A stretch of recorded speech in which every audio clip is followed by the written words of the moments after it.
What if I told you that the pain, fears, and struggles you carry might not have started with you? That the wounds you feel, the ones that shape your relationships, your reactions, even your sense of self, could have been passed down from generations before you without a single word being spoken. Maybe you've felt a weight you couldn't explain, a pattern you keep repeating, a wound that never quite seems to heal. And no matter how much you try to move forward, something keeps pulling you back, like an invisible thread connecting you to a past you don't even remember. This isn't just about your story. It's about the stories that came before you, the ones that shaped you before you even had a choice. But once you see it, everything changes. Because what's passed down doesn't have to stay. And the cycle, it can end with you. If you've ever felt unheard, unseen, or like the wounds from your past still hold you back, you're not alone. This space is for you. Here, we heal, we grow, and we rediscover who we truly are. Beyond the pain, beyond the past. And if you're ready to step into your healing journey and finally embrace your authentic self, hit that subscribe button. Because your inner child matters, and together, we can rewrite your story. And before we dive in, I want you to affirm this. Drop "I am healing" in the comments. Let's remind ourselves, and each other,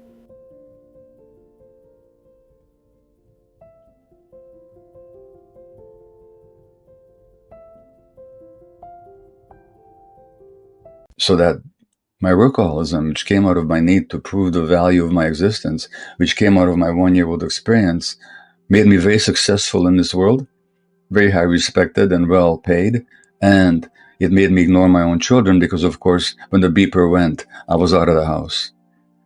So this is how trauma is passed on from one generation to the next, not intentionally, by the most loving parents, because we can't help it until we deal with it ourselves.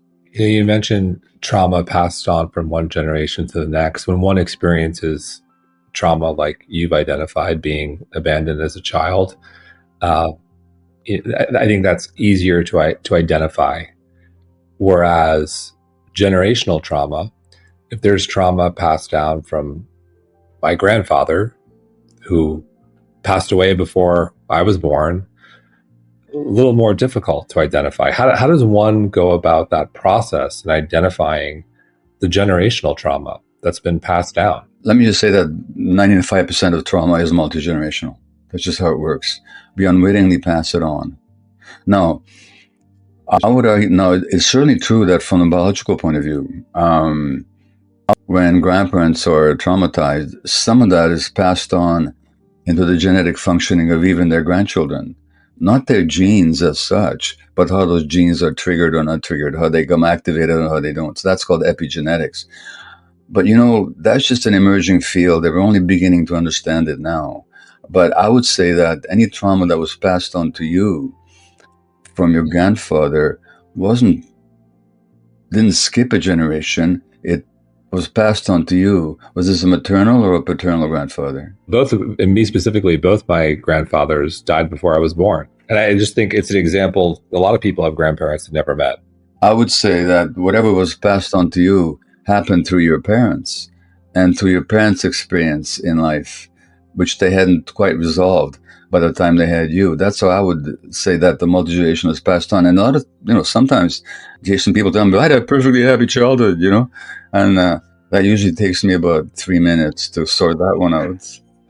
So. Well, it does bring the point, I think, if one does the work, they can identify the trauma in their own life. But I think it becomes a lot more difficult when you're trying to identify the potential trauma in a parent or a grandparent who maybe is not open to doing the work or hasn't shared the trauma. And if you're saying 95% trauma is passed down, I'm just trying to give people an idea of what they can do to understand that, to do the necessary work. Well, so I think the more people understand their own traumas, the more see with clear eyes the traumas of others. Generational trauma is often passed down unknowingly, shaping family dynamics and relationships. Dr. Gabor Maté shares how his own childhood trauma fueled his success, but also caused him to neglect his children, highlighting how these patterns repeat.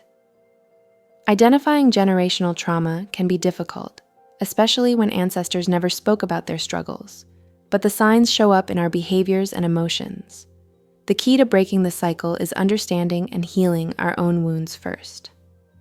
Trauma isn't just about what happened, it's about how it shaped us. Once we recognize it, we can begin to rewrite our story. So here's the point about trauma. Recall what I said. Trauma is not what happened to you, it's what happened inside you. So trauma is the wound. Trauma is not the event, it's the wound that you're carrying. That means you're carrying into the present. It's an unhealed wound is what it is. And so that trauma doesn't have to be recalled as such always, because it's always remembered. So there's a difference between recall and remembering. Recall is conscious. I can recall what I had for breakfast. I can recall our conversation so far. I can recall what somebody said to me when I was 5 years old. That's calling it back. That's your conscious recall. But the body has a memory in it. The nervous system has a memory in it that is not necessarily conscious, but the wound will still show up in the present moment. So you tell me the last time you were upset with somebody, and I can tell you exactly your childhood trauma. Because 95% of upsets, it says in the Course of Miracles, we're never upset about what we're upset about. So most of the time people are upset, it's about something else. And so in the first chapter of this book, I talk about how my wife is not there to pick me up at the airport on my return from a speaking trip. I go into this rage and this withdrawal. Well, what's that about? It's not about me being 70 years old and my wife, the artist, forgot that she had a husband when she was in the middle of a painting. That's only been going on for the last 50 years, for God's sakes. It's about the fact that the memory that I don't recall, but the emotional memory of abandonment is triggered in my brain.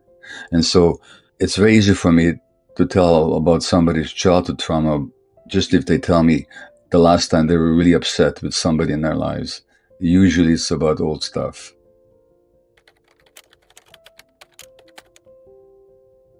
What role does perspective play here? Let's say two people experience a similar traumatic event, say a car accident, for example, same injuries, same experience. One walks away feeling blessed that they didn't have more serious injuries. The other, walks away feeling unlucky and victim, and it defines them. Yeah. So uncanny that you would say that, because I often talk about that very example from my own family practice of people being, say, rear-ended with about the same force, and one of them develops severe back pain and depression, and the other, no big deal. And the insurance companies say, well, how can you this is not possible because there was the same impact as the other person and they're not suffering. Why are you? Here's the deal. Trauma is, again, not what happens to you. It's what happens inside you as a result. So when you said the same traumatic event happened to the both of them, no, it didn't. They both had a car accident. One was traumatized, the other wasn't. Now, what's the difference? Here's what I found in family practice. And as a family practitioner, I did have an advantage over my specialist colleagues in that I knew my patients. I knew their family histories. I knew their backgrounds. I knew them as individuals. Two people get rear-ended with the same force, okay? One of them had childhood trauma. Let's say they were abused, okay? The other didn't. The car accident and the abuse have something in common. The child did nothing to bring it on. They couldn't have foreseen it, and they couldn't have protected themselves against it. That's the same with the car accident. Do you see the similarity? Number one. Number two, the person who's traumatized tends to carry themselves more stiffly, more in a defensive mode. People who are traumatized, their nervous system tends to be more in a defensive mode. When your nervous system is in defensive mode, you tend to be more rigid.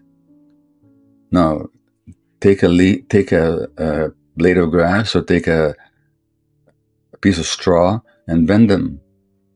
What happens to the grass when you bend it? It rebounds. What happens to the straw when you bend it with the same force? It breaks.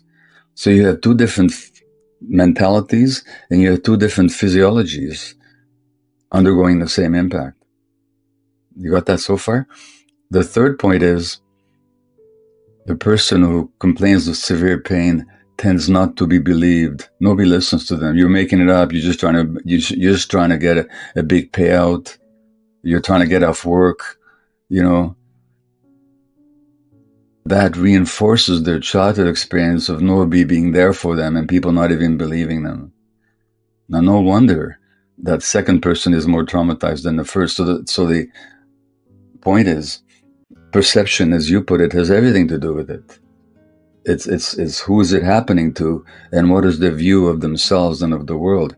The person who perceives the world already as dangerous and unpredictable, they can be hurt. The other person, no, they just walk away. So that's the difference. But the level of trauma, although the externals look quite different, was at the same degree as mine. We always find somebody at the same level of traumatization, which means that in a good relationship, people can grow up together. And most of my growing up has been and continues to be in my marriage. Because, as I say in the first chapter, is that my misfortune is that I married somebody who understands me. You know, she doesn't let me get away with being the poor traumatized child in the body of an adult. She demands that her needs be met. That wasn't always the case, by the way. There was a period in my life when my wife really suppressed herself. She suffered. And then she learned, nah, not anymore. Now I had to either keep up with her or say goodbye. I'd rather prefer to keep up with her. And so the marriage relationship, I think, is a wonderful opportunity if both are willing to heal trauma and to grow up together. Generational trauma isn't just about the past. It shapes our present and future. The wounds we carry often aren't ours to begin with, but once we recognize them, we have the power to break the cycle. Healing starts with awareness, and by understanding our own pain, we create the possibility for change, not just for ourselves, but for future generations. Healing takes time, and you don't have to do it alone. If this message resonated with you, know that your journey matters. Be gentle with yourself, keep exploring, and surround yourself with support. If you haven't yet, subscribe and join this community. We're in this together. And before you go, comment, "I am healing," to affirm your growth.